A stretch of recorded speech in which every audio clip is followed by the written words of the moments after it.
Today we're going to talk about the nutrition label. So in 2016, they had a big change with the nutrition label. Some people noticed, especially if you look at the label a lot, but most of it's pretty minor. So one of the things they did was they increased the font on the calories, so now they're nice and big and bold, so you can't forget about them. They updated the nutrition or the nutrients list that's at the bottom to contain 4 nutrients that are lacking in our diet.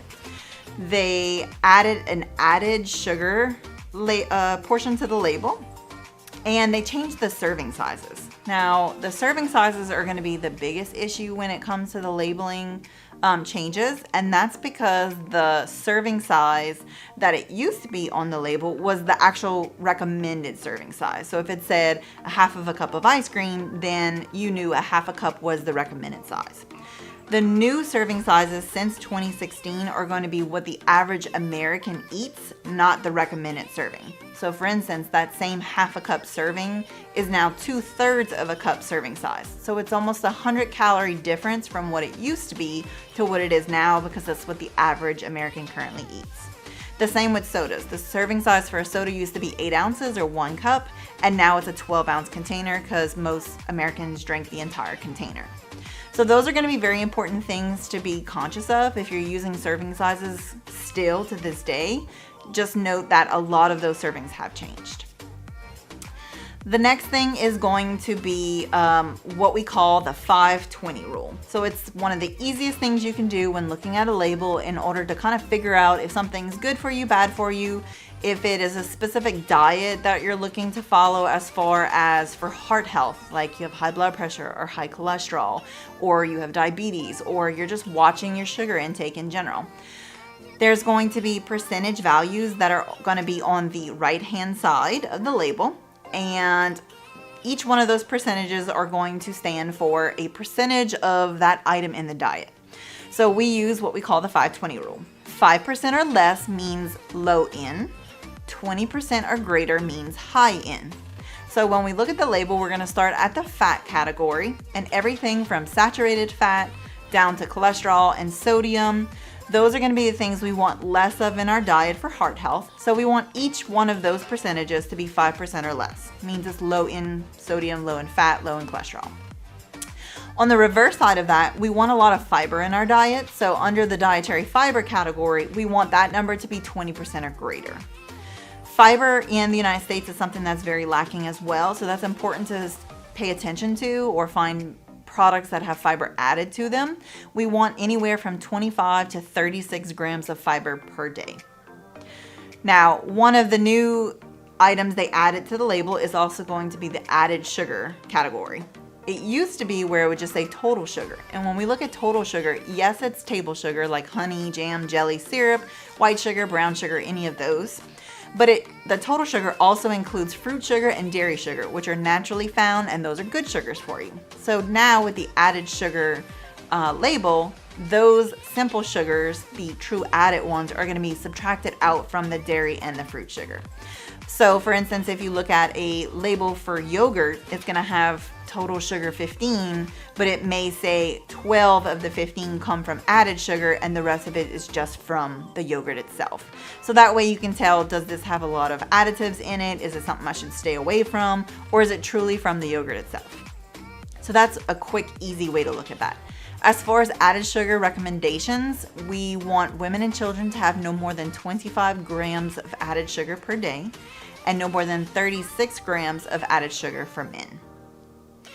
One of the other things that they have changed on the label is going to be the nutrients. So every 10 years or so, they do a poll in the United States, and they try to find what are some nutrients that are lacking above, ahead, below in the diet. And so they change those nutrients depending on what they are. So potassium, calcium, iron, and vitamin D are things that are commonly lacking in our diet today. And so those are going to be found at the bottom. So if your doctor tells you, hey, you're low in vitamin D, you can find some fortified foods and it's going to tell you a percentage on that label. Now you can use that same 5-20 rule where if it says 2% vitamin D, then really it's not a big source. But if it says 20% or greater, then you know it's a true good source of calcium or vitamin D or whatever that nutrient may be that you're looking for. The ingredients list, that's going to be usually at the bottom of the nutrition label, and that's going to be important for some people to look at. If they don't want to look at the label, they can look at the ingredients list. The ingredients list is listed from the item that has the highest quantity of something all the way to the lowest quantity. So if you're having a can of soda, sugar is going to be your first ingredient, followed by water, and then on so forth and so forth. So this is going to be important because marketing is a big field and in the nutrition area, and they put a lot of front of packaging mumbo jumbo in the front. And so if you know what you're looking for in the back, you can kind of weed out what's the junk stuff on the front versus what's the true information. So for instance, veggie straws. Everyone likes veggie straws. They're baked, which is true. And they're crunchy. It's a chip. You get a good bit of them in a bag.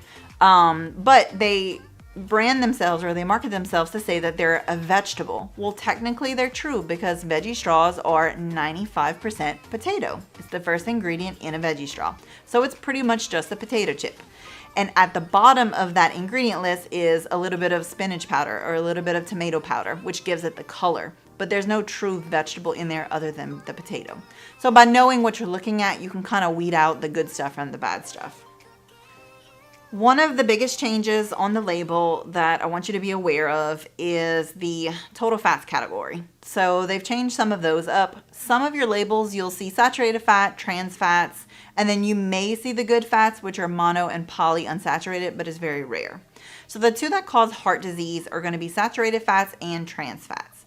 Your saturated fats are your animal-based fats. Those are going to be things like butter and any of your dairy products, and then of course anything from meat, seafood, fish, anything like that. Trans fats have been banned technically in the United States.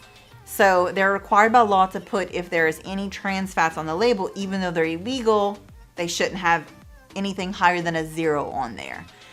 But they're still allowed as a partially hydrogenated fat, which is a trans fat. And you'll see those types of oils in your nutrition labels. But the rule is if you have less than 0.5 grams in a serving, then you don't have to claim it. So they're still found in our food system. It's just that they've changed the serving size of those food items to not have to put it on the label. So if you eat one cookie and it has 0, there may be 0.4 grams in there.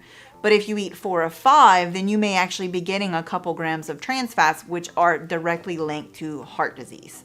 So just be careful that if you see any of those partially hydrogenated oils in the nutrition labels, that those trans fats are technically in there, even though the label says 0. And there are a couple of nutrients that are like that. Usually they use a rounding system, so it's rounded to the nearest whole number or number in general.